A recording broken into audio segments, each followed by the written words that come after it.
Soalnya gini Mbak Yuni, kan aku udah punya masalah itu tahun 2013. 13 14. Terus? Saya kan kerja di Hong Kong. Terus saya itu kan punya penghasilan. Saya separuh aku taruh di bank BRI.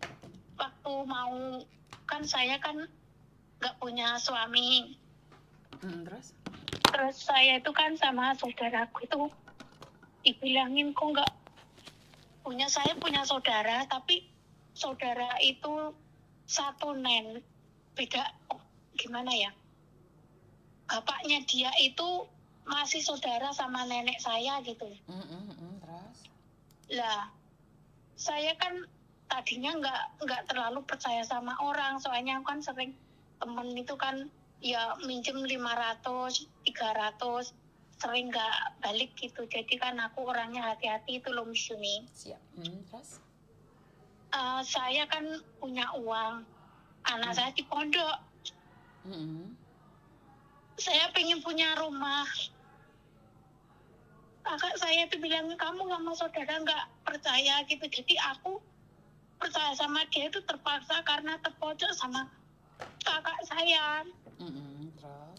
Setelah aku punya uang di Bank of China sama Bank BRI itu, aku ambil semua, aku percayain sama saudara aku itu bikin rumah.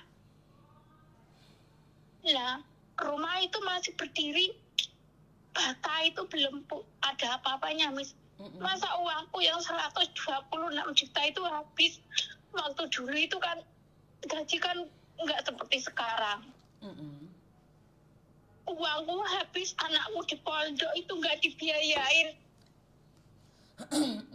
Aku sakit hati 1 minggu sampai nggak bisa napas itu, cuman aku gini, ya Allah, salahku apa, aku bilang gitu kan.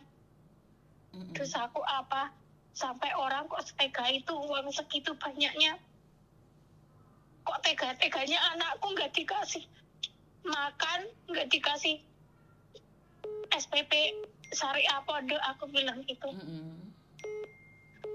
Saya sedikit demi sedikit aku banyakin istighfar, aku mencoba untuk ikhlas, tapi cuman sewaktu ingat kerja 3 tahun, uangku tanpa bekas habis dibohongin dia. Padahal itu aku tadinya sudah dibilangin sama Bank BRI di daerah saya itu, Mbak, kalau sama saudara iya saudara, tapi kalau uang nggak ada saudara. Terus aku jawab gini, insya Allah nggak Mas, dia itu orangnya pintar ngaji, agamanya pintar, masa mau bohongin aku. Ya aku coba sekali aja, coba gimana, aku percaya dia itu orangnya baik. Nggak taunya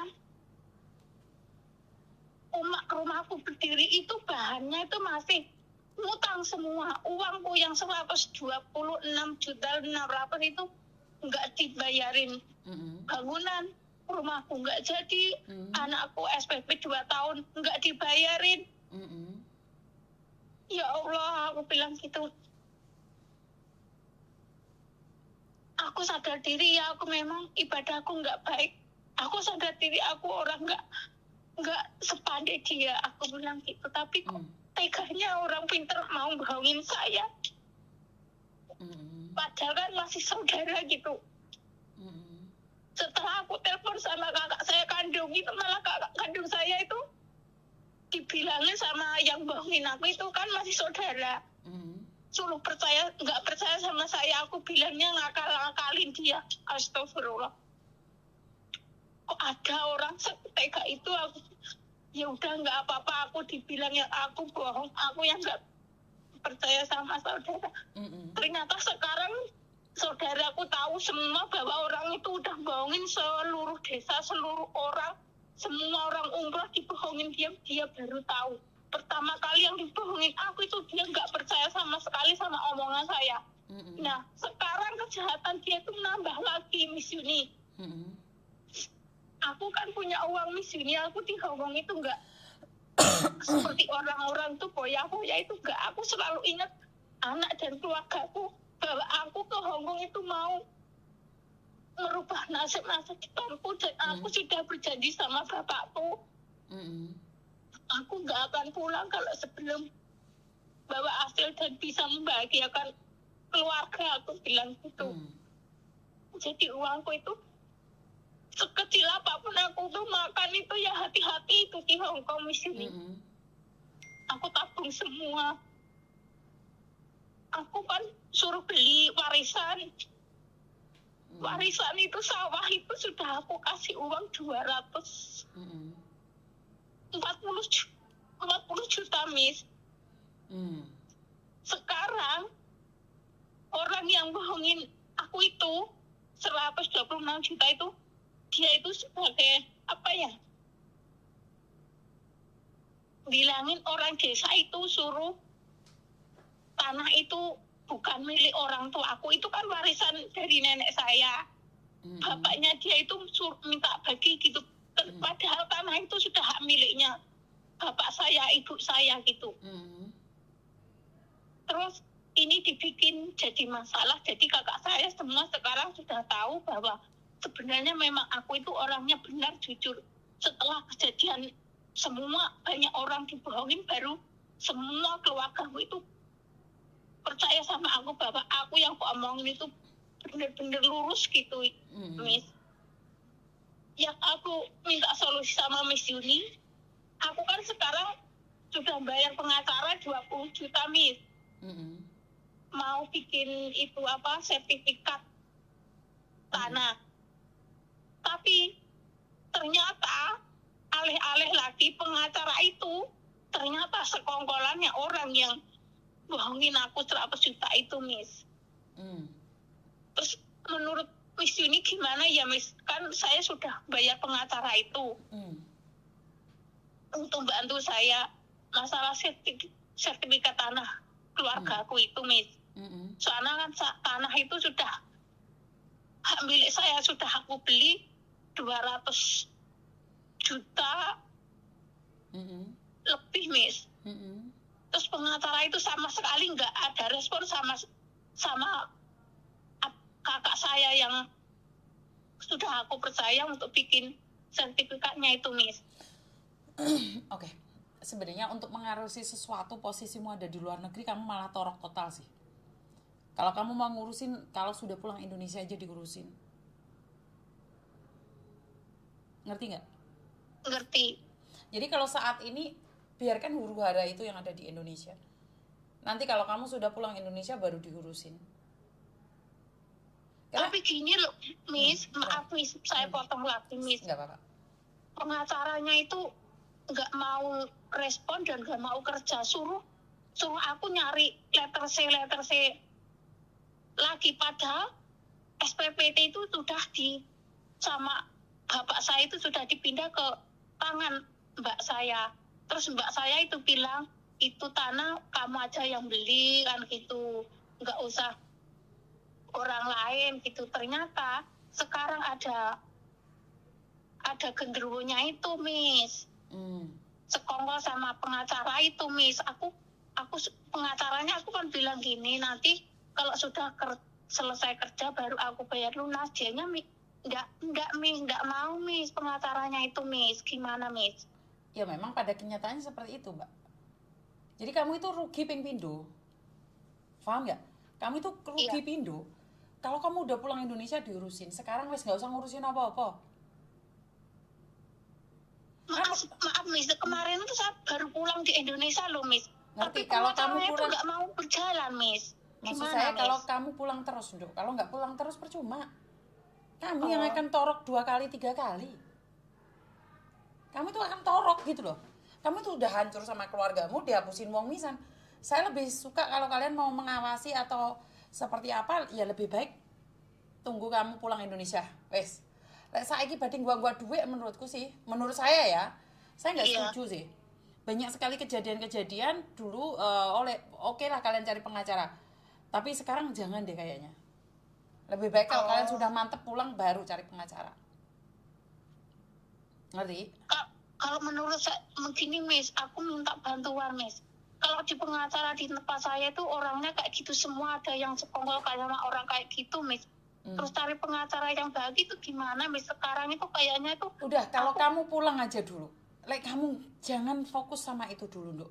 Gini loh, saya tuh ngelihat ya, ada beberapa orang yang bingung dengan harta-harta yang ada di Indonesia itu karena sama orang tersebut tidak amanah. Ngerti nggak? Tetapi saat kamu mencari pengacara atau apapun, bukannya malah terselesaikan, malah hancur lebur kamu ya. Torok 2 kali. Udah, kalau kamu sudah mantep pulang Indonesia, nanti cari Miss Yuni. Sekarang fokus aja golek duit dikit. Ya.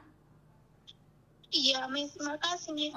Soalnya kalau ke sekarang itu nanti kamu dimanfaatkan oleh orang-orang tertentu gitu loh, Dok. Aku nggak kepingin gitu loh. Soalnya aku ngeri-ngeri sedap deh dengan kehidupan kalian. Di sini sudah tertekan dengan majikan, tertekan dengan keluarga, terus dihapusi pindo. Ngerti nggak? Ngerti Miss, itu saya juga curhat sama bos saya itu bilang ini, kamu nggak usah, kamu itu terlalu bodoh katanya, kamu itu terlalu percaya sama orang, jangan percaya sama orang katanya itu Miss. Percaya sama orang boleh, tetapi jangan melebihi kepercayaan itu dibandingkan dengan diri sendiri. Karena kalau sudah berbicara dengan uang, tidak ada seorang pun yang tidak tergiur, Mbak. Tidak ada seorang pun yang tidak tergiur. Begitu juga dengan saya. Jadi manusia wajar megang duit orang merasa melayang. Ngerti? Ngerti Miss. Jadi itu bukan salah dia, ya salahmu. Kenapa uang-uangmu sendiri kamu titipkan ke orang? Karena nggak ada. Manusia itu akan berubah saat diperlihatkan tahta dan uang. Kalau laki-laki diperlihatkan tahta, wanita, dan uang. Ngerti? Ngerti Miss. Jadi udah, sekarang gue nambah-nambahin molo 2 kali. Gue malah rugi ping pindo. Golek pengacara sana, golek pengacara sini, kasus nggak selesai, norok terus. Sekarang bilang enggak ada kerjasama, besok ada kerjasama lagi. Besok ada kerjasama lagi. Ngerti? Udah fokus sama pekerjaanmu. 20 juta daripada kayaknya pengacara, kamu simpan sendiri. Kamu udah bisa beli tanah walaupun cuma 1 petak kecil. Ngerti? Ngerti Miss, itu kan anakku juga di pondok itu bilang gini Bu, katanya, aku tuh kasihan sama kamu loh Bu, nasibmu Bu, kita kan hidup sendiri Bu, katanya, bapak udah nggak punya, ibu cari uang malah dibohongin orang terus, ibu udah capek-capek katanya. Ya aku pikir semua orang itu nggak jelek semua, aku bilang gitu loh Miss. Ya pada kenyataannya orang memang nggak jelek semua, tapi kebetulan orang yang kamu kenal adalah jelek. Oke? Tidak semua orang jelek. Cuman secara tidak langsung tidak tahu seperti apa bagaimana saudaramu jelek. Mau bilang apa kamu? Ngerti? Ngerti, Miss. Makasih, Miss, sarannya, Miss. Oke, nggak usah cari pengacara sana, pengacara sini. Udah, duduk tenang, kerja. Lek ison dukun, duduk dengan tekun ngadep marang Gusti. Ngerti? Ngerti, Miss Yuni. Makasih. Semoga Miss Yuni sehat terus. Terima kasih Panjang doanya. umur. Yang penting tekun aja. Nerima ing pantum. Paham? Paham, Miss Yuni. Oke, I love you. Makasih, Miss. Wassalamualaikum. Waalaikumsalam.